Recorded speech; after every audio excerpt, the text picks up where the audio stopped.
দিন দিন নাজুক হচ্ছে ডেঙ্গু পরিস্থিতি, হাসপাতালে বাড়ছে নতুন রোগী। কুমিল্লা ডেঙ্গু পরিস্থিতি জানাতে সরাসরি যোগ দিচ্ছেন জাহিদুর রহমান। জাহিদ, হাসপাতালে ডেঙ্গু রোগীর চাপ কেমন দেখছেন?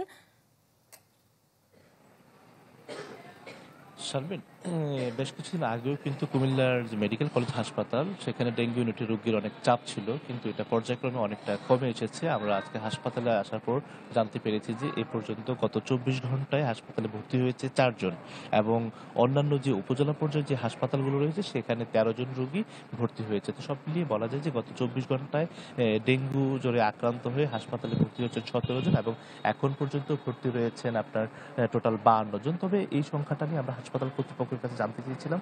তারা বলছেন যে যেটা আগে অনেক চাপ বেড়েছিল, কিন্তু এখন আগের চেয়ে কিছুটা কমে এসেছে, এবং যারা এখানে ভর্তি রয়েছেন তাদের সাথে আমরা কথা বলেছি। তারা বলছেন যে আসলে এখানে যারা জ্বরে আক্রান্ত হয়ে পরীক্ষা নিরীক্ষা করানোর জন্য এসেছেন, তারপরে মূলত তারা জানতে পেরেছেন যে তাদের ডেঙ্গু জ্বরে আক্রান্ত হয়েছেন। তারপর থেকে কিন্তু তারা বিছানায় এখানে হাসপাতালের চিকিৎসাধীন রয়েছেন, এবং তারা অনেকেই দেখা যাচ্ছে যে আপনার হাসপাতালে আপনার যে মশারি টানিয়ে থাকার কথা ছিল সেটা কিন্তু তারা অনেকেই আসলে মানছেন না। তবে রোগীদেরও কিন্তু বেশ অভিযোগ রয়েছে হাসপাতালের ব্যবস্থাপনা নিয়ে, এবং সেখানে তারা বলছেন যে প্রতি রাত্রে দেখা যায় যে এখানে ছারপোকার একটা প্রাদুর্ভাব রয়েছে, যেটা আসলে হাসপাতাল কর্তৃপক্ষ আসলে তাদের যে ব্যবস্থাপনা সেটা আসলে দিতে অনেকটা না। আমরা একজন রোগীর সাথে কথা বলতে চাই যে আপনি এখানে আসার পর আসলে কতটুকু চিকিৎসা সেবা পাচ্ছেন সেই তথ্যটুকু।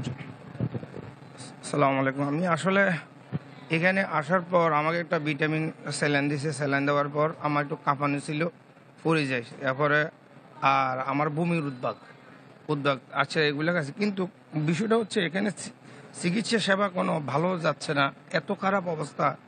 এখানে দেখেন এগুলা রাত্রে হইলে সার পোকাগুলা বাসা দেয়, দিনে হইলে কিন্তু এগুলা সার পোকাগুলা থাকে না। দেখেন এই দেখেন এগুলো জুম করে দেখেন, এগুলা লুকে যায়, দিন হইলে লুকে যায়। এই সার পোকা প্রচুর। শারমিন, আপনি দেখছিলেন যে আসলে এখানে রোগী তিনি আসলে অভিযোগ করছেন যে হাসপাতালে যে বেডগুলো রয়েছে সেখানে ছারপোকা রয়েছে, এবং এতে করে কিন্তু তারা আসলে আরো অসুস্থ হয়ে পড়ছেন। হাসপাতালে এসে এই তথ্যটুকু আমাদেরকে জানিয়েছেন। তো আসলে ডেঙ্গু নির্মূলে আসলে এখানে সাধারণ মানুষ যে চিকিৎসা সেবা নেওয়ার জন্য আসেন, সেখানে এসে ছারপোকার দ্বারা আক্রান্ত হন, পাশাপাশি তারাও কিন্তু অসচেতনার কারণে মশারিটা গিয়ে না থেকে দেখা যাচ্ছে দিনের বেলা প্রকাশ্যে হাসপাতালগুলোতে ঘুরেফেরা করেন। এক্ষেত্রে কর্তৃপক্ষের আরো সচেতন হওয়ার পরামর্শ সচেতন মহলের। তো এই ছিল কুমিল্লা থেকে সর্বশেষ। শারমিন। জাহিদ, আপনাকে ধন্যবাদ। দর্শক, ডেঙ্গু পরিস্থিতির খবর জানাতে কুমিল্লা থেকে যুক্ত হয়েছিলেন আমাদের সহকর্মী।